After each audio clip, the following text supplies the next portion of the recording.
Welcome back, guys, to the next chapter in Vampyres.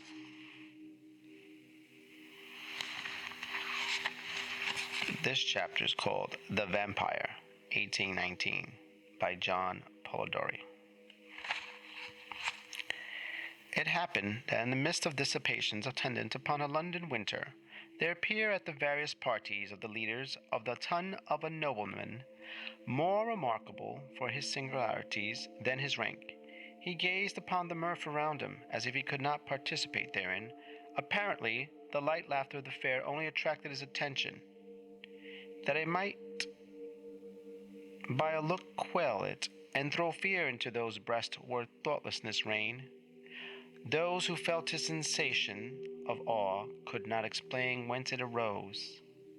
Some attributed it to the dreary, dead gray eye, which, fixing upon the object's face, did not seem to penetrate, and at one glance to pierce through the inward workings of the heart, but fell upon the cheek with a leaden ray that weighed upon the skin it could not pass.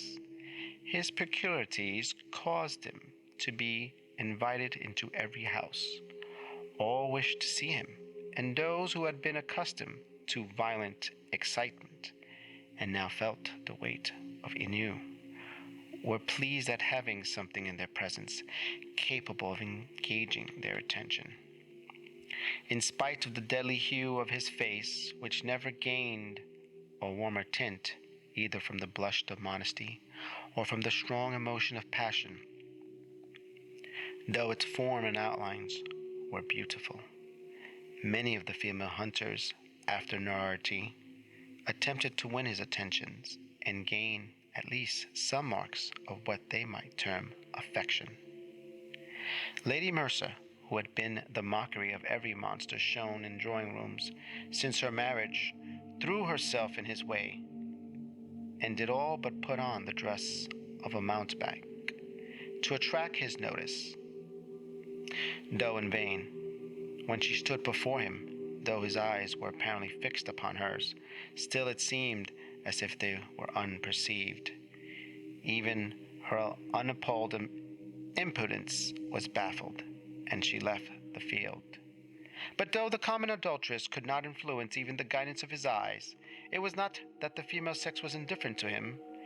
Yet such was the apparent caution with which he spoke to virtuous wife and the innocent daughter, that few knew he had addressed himself to females.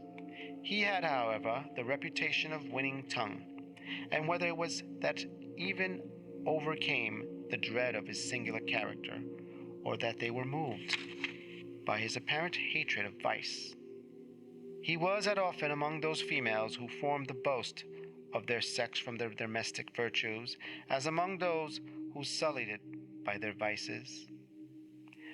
About that time there came to London a young gentleman of the name of Aubrey. He was an orphan, left with an only sister in the possession of great wealth by parents who died while he was yet in childhood. Left also to himself by guardians who thought it their duty merely to take care of his fortune, while they relinquished the more important charge of his mind to the care of mercenary subalterns. He cultivated more his imagination than his judgment. He had hence that cultivated more his imagination than his judgment.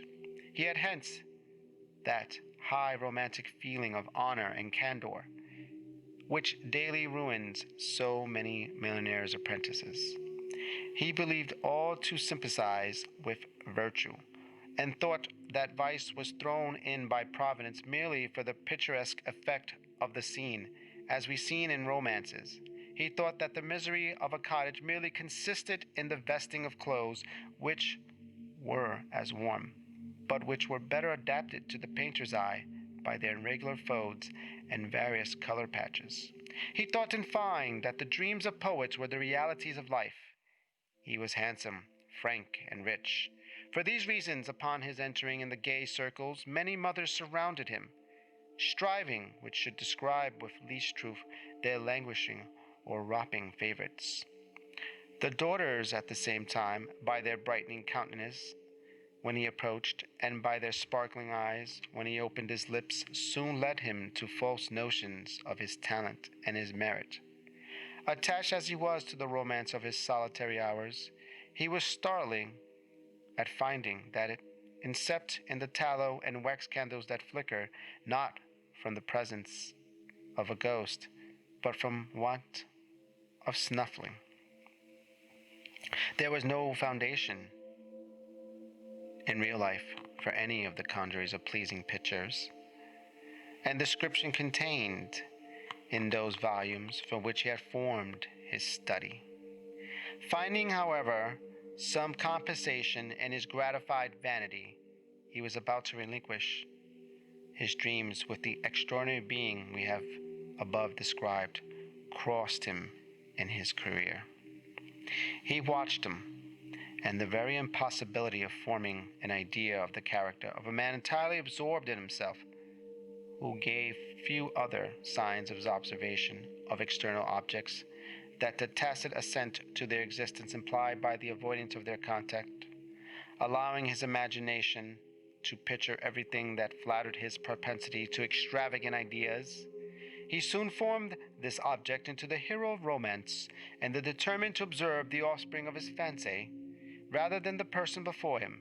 He became acquainted with him, paid him attentions, and so far advanced upon his notice that his presence was always recognized. He gradually learnt that Lord Ruthven's affairs were embarrassed, and soon forward from the notes of a preparation in street that he was about to travel.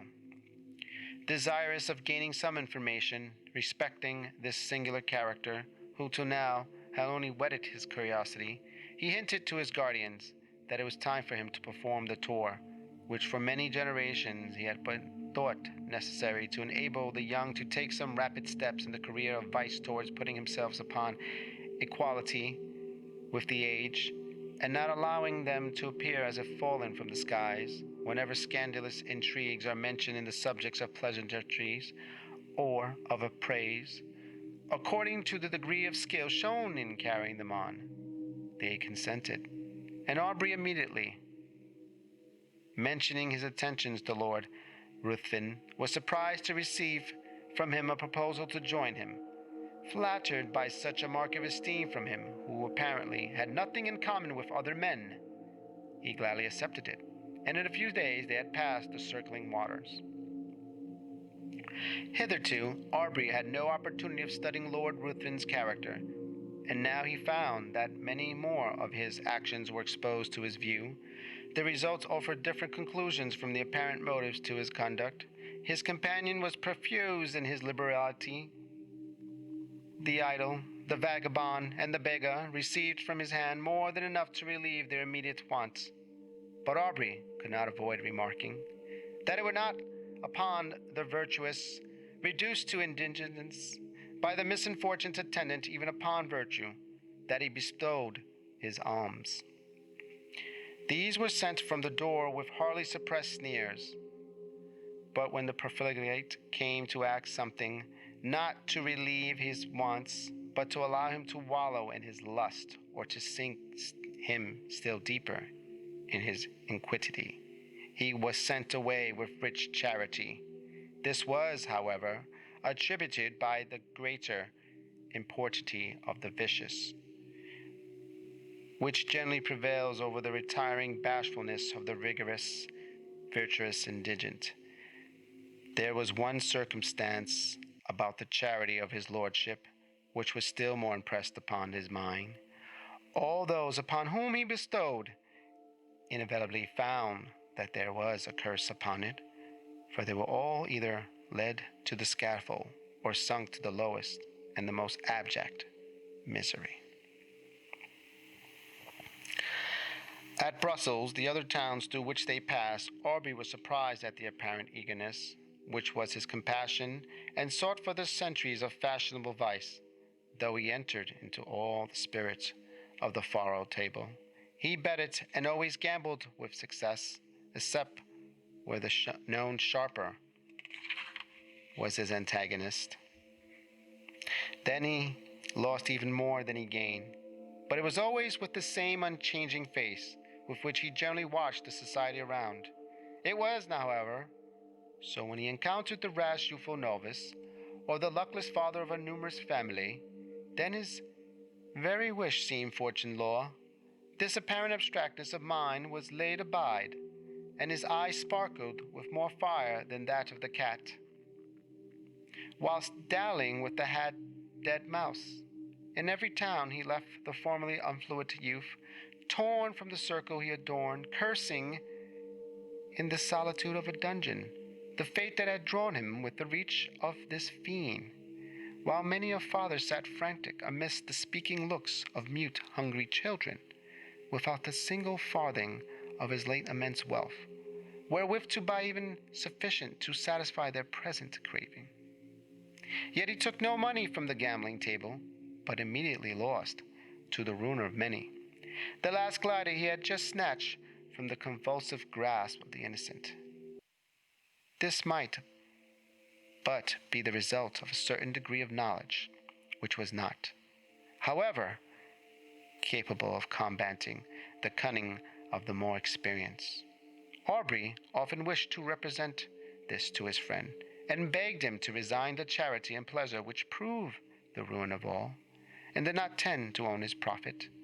But he delayed it, for each day he had hoped his friend would give him some opportunity of speaking frankly and openly to him. However, this never occurred. Lord Ruthven, in his carriage, and amidst the various wild and rich scenes of nature, was always the same. His eyes spoke less than his lip, and though Aubrey was near the object of his curiosity, he obtained no greater gratification from it than the constant excitement of vainly wishing to break that misery, which to exalted imagination began to assume the appearance of something supernatural. Thank you for watching this video, and if you like this series, The Vampires, 2 centuries of great vampire stories, edited by Alan Ryan, please give it a thumbs up and leave comments below. And I'm going to leave off. We're going to go to the second part of this story in the next video. All right, guys. See you later.